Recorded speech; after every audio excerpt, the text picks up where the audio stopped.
Hello, welcome to our third installment in our webinar series here, um, continuing to talk about starting the school year on the right foot. And I am Dondra Bell McCroy. I'm your virtual PLC lead for 6 through 12 band. And let's jump right back into talking about a successful start to the school year. So let's keep the party going and continue to talk about the beginning of the year activities and projects. Setting up your classroom is another very important thing, creating your syllabus and mapping out goals for the year. Let's jump in.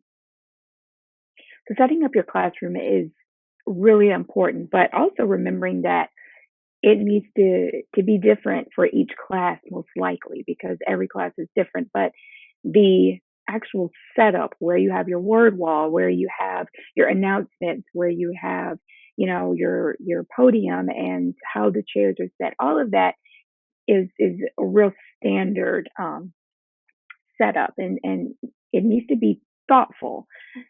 So, creating an optimal learning environment for your classroom. Everyone's classroom is different.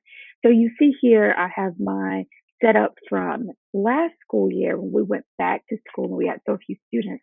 We had the chair spaced way out. Well, everyone's back this year. And so we are back to a more traditional layout.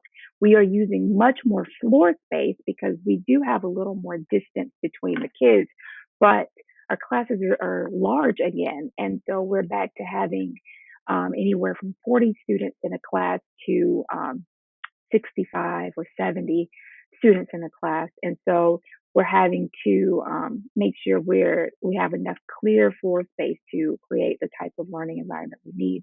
But you want to create a space that's conducive to learning, no distractions and minimal clutter. Be sure that the space reflects the type of learning that will happen. So if you're on the first day of school and you are just going to go over your syllabus and the students aren't going to need to look at any music or anything like that, you can leave the stands racked so that they're not distracted by touching stands and doing all of those types of things. Create seating arrangements and have students abide by these seating charts. So it's a little drastic, but one of my tactics is, I set up my seating chart and I set it up, especially with my ninth graders, so that I can learn their names quickly. And so if you're not in your correct seat, according to the posted seating chart that's up on the board, then you're absent. And so I don't call roll. I don't take attendance that way. The way that I learn names best is by reading. And so I look at you sitting in your seat and you're supposed to be third chair flute. I'm looking at third chair flute and there's Tanya, and I want to make sure that Tanya is in the right spot. And so Tanya is present today. And so that's a quick way to help with the order and also help you learn names for the students that you don't quite know yet. Have the students help with maintaining the learning environment. They should be invested in the space. They should be cleaning it, straightening it up, flipping the stands, pushing them down, making sure the chairs are orderly, making sure there's nothing on the floor, making sure there's no clutter in the instrument rooms. All of those types of things matter. And if they're invested, the learning environment will stay much neater and cleaner, but it'll also mean something to them. It'll be their safe space. And remember that the learning environment is a living, breathing space. And so it's going to change and it's going to need to change and it's going to need to morph into different things as your program changes. Why is this so important? Why am I spending time talking about the learning space? I have a very definitive and definite, boom, I know this is what I think. The quality of the learning space has a direct correlation to the quality of the learning. And so if the space is conducive to learning, learning will probably happen. I would love to hear your thoughts on that. Some people disagree.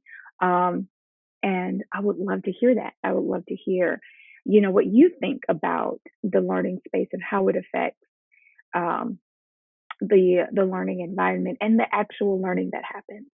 So talk to me in the discussion board. I'd love to hear your thoughts. Now, goal setting.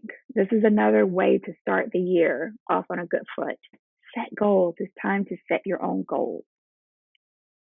And so I'm going to ask you, and I'd love for you to share with me, what are your goals for the school year?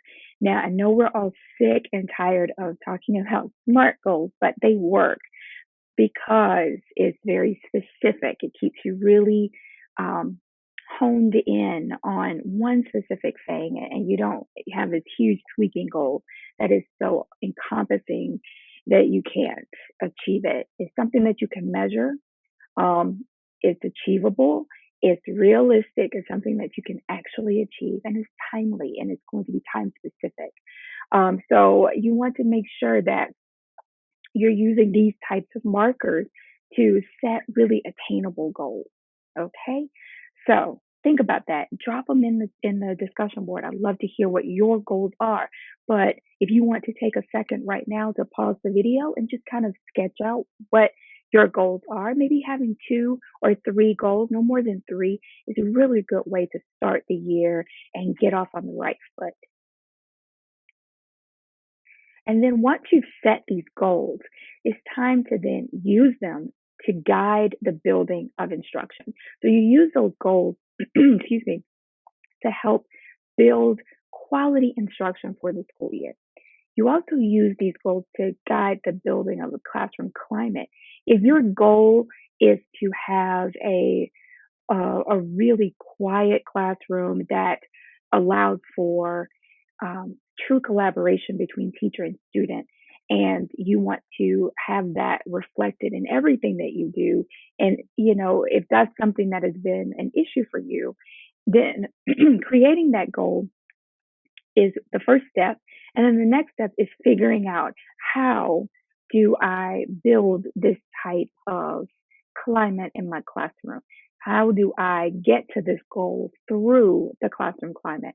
And then also communicate these goals with your administration, your parents, your students, because it takes a village.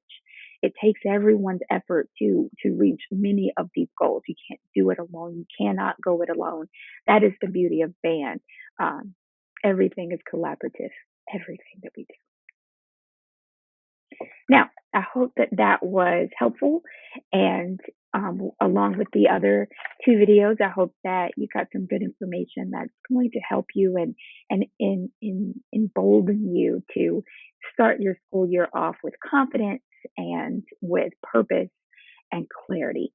So if you have any questions, feel free to reach out to me using the Godot Community 6 through 12 band discussion board. I'll be there waiting for your feedback. Let's share some ideas and empower each other to have a great school year. I hope that this has been helpful. If so, continue to follow us on our social media platforms, and also check out our YouTube channel. And I hope to see you soon. Have a great day. Bye bye.